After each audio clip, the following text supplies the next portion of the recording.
बिस्मिल्लाहिर्रहमानिर्रहीम। अस्सलाम वालेकुम। कैसे हैं आप? उम्मीद है आप सब ठीक होंगे और बहुत मज़े में होंगे। आज मैं आप लोगों के लिए बहुत ही मज़े की पंजीरी की रेसिपी लेके आई हूँ। पंजीरियाँ तो आपने बहुत सिखाई होंगी, लेकिन मैं आपको बहुत ही डिफरेंट तरीके से बनाना सिखाऊंगी, जो कि बहुत ही आसानी से बन जाती है। तो बिस्मिल्लाहिर्रहमानिर्रहीम। आटा मैंने यहाँ पे लिया है 1.5 पाव। ये घर का जो आटा होता है ना, चक्की का आटा, वो आटा है ये, ठीक है। तो देसी घी मैंने यहाँ पे लिया है 3 पाव। सूजी मैंने यहाँ पे ली है 1.5 पाव। चीनी मैंने यहाँ पे ली है 1.5 पाव। और ये नारियल है मेरे पास, जिसे मैंने कद्दूकश कर लिया था, बारीक बारीक सा कद्दूकश किया था, ये देखिए इस तरह से। और सूंठ मैंने यहाँ पे ली है 20 रुपये की। सूंठ की मिकदार मैंने यहाँ पे कम रखी है, क्योंकि ये बहुत गर्म होती है। और चारों गोंद मैंने यहाँ पे ली है 60 ग्राम, जिन्हें मैंने देसी घी में फ्राई करके और पीस के रख लिया है।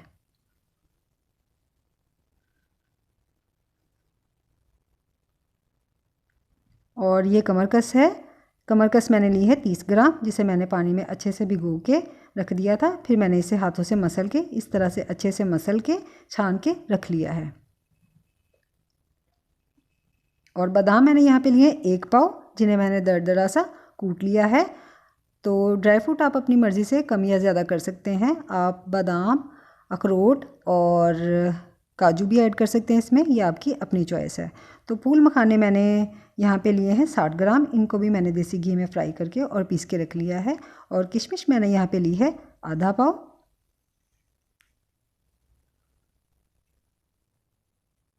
ये सब चीज़ें हो गई। इसके बाद ये मेरे पास कुछ और देसी दवाइयाँ हैं, जिन्हें मैंने आटा पीसने वाली जो चक्की होती है वहाँ से पाउडर फॉर्म में पिसवा लिया था। और इन चीज़ों में क्या क्या चीज़ें हैं ये मैं आपको बताती हूँ। इन दवाइयों में है सफ़ेद मूसली, जो कि है 30 ग्राम। संघाड़े हैं, जो कि हैं 60 ग्राम। स्पारियाँ हैं, जो कि हैं 30 ग्राम।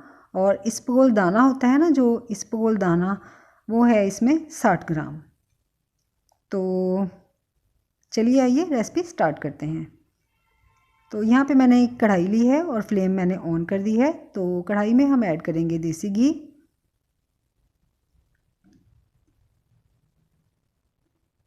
इसके बाद हम इसमें ऐड कर देंगे आटा। बिस्मिल्लाहिर्रहमानिर्रहीम। आटे को कढ़ाई में ऐड करेंगे और अच्छे से भून लेंगे। जब आटे की बहुत प्यारी सी खुशबू आने लगे और ब्राउन कलर हो जाए, तो हम आटे को बाउल में निकाल लेंगे। ये देखिए, आटे को अच्छे से भून लिया है और ये इस शक्ल में आ गया है।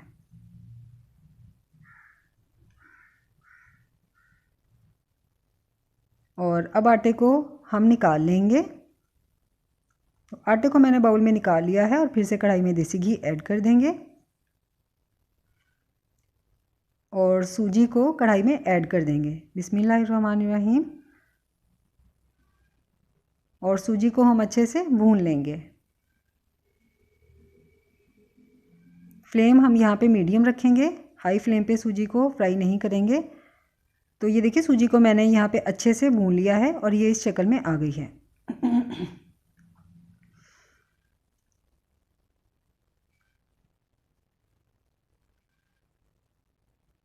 सूजी को भी बाउल में निकाल लेंगे।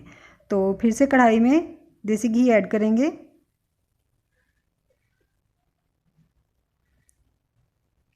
और अब इसमें ऐड कर देंगे ये जो देसी दवाइयाँ हैं, ऐड कर देंगे।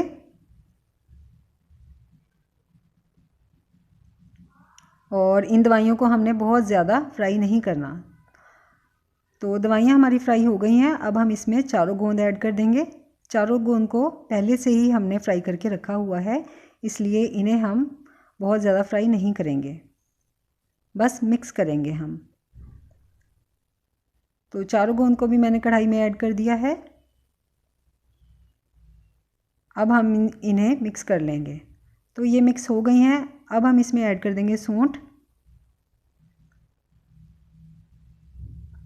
मिक्स कर लेंगे। तो अब हम इसमें ऐड कर देंगे नारियल।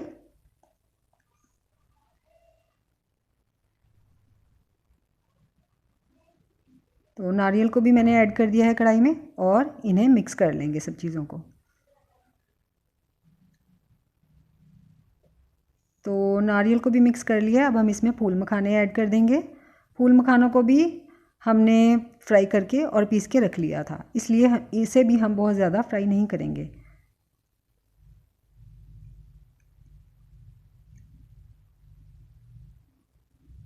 मिक्स कर लेंगे अच्छे से।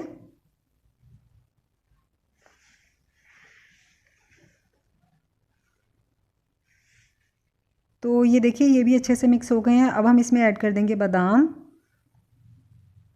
बादाम को भी ऐड कर दिया है और हम इन्हें अच्छे से मिक्स कर लेंगे।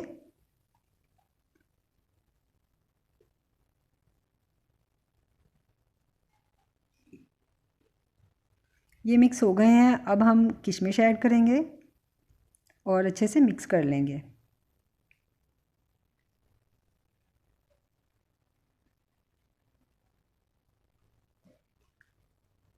तो फ्लेम को मैंने यहाँ पे ऑफ़ कर दिया है और अब हम इसमें ऐड कर देंगे आटा।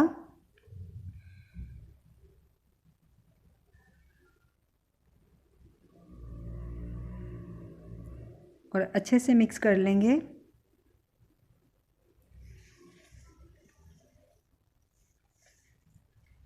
फ्लेम यहाँ पे ऑन नहीं करनी हमने, फ्लेम को ऑफ़ करके हम इन सब चीज़ों को मिक्स करेंगे।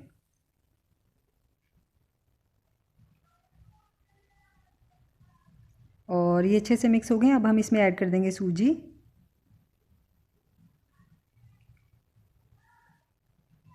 और अच्छे से मिक्स कर लेंगे।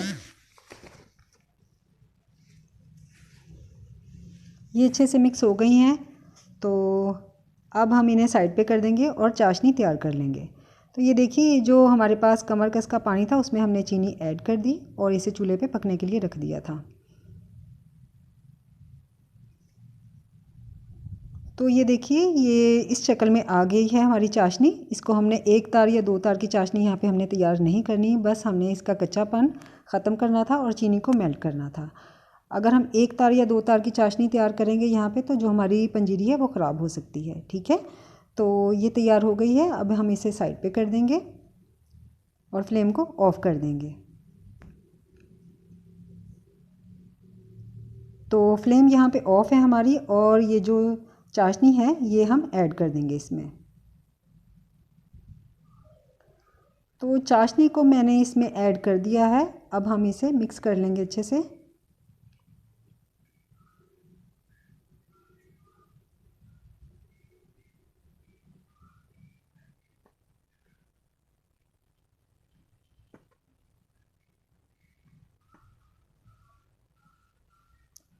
तो फ्लेम मैंने ऑन कर दी है यहाँ पे और अब हम इसे सिर्फ इतनी देर तक पकाएंगे कि जो हमारी चाशनी का पानी है वो ड्राई हो जाए।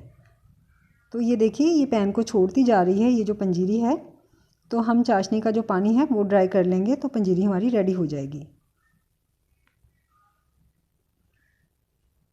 तो ये देखिए पंजीरी हमारी रेडी हो गई है। चाशनी का जो पानी है वो हमने अच्छे से ड्राई कर लिया है। तो अब मैं इसको डिश आउट करके आपको दिखाती हूँ। तो ये देखिए पंजीरी को मैंने यहाँ पे प्लेट में निकाल लिया है। ये बहुत ही मज़े की बनकर तैयार हुई है। आप इस रेसिपी को ज़रूर ट्राई कीजिएगा और जब आपका दिल करे आप इसे निकालें, गरम करें और इन्जॉय करें, घर में बच्चों को दें और ख़ुद भी खाएं। तो अपना बहुत सा ख्याल रखिए और इसके साथ ही मुझे दुआओं में याद रखिए। अल्लाह हाफिज़।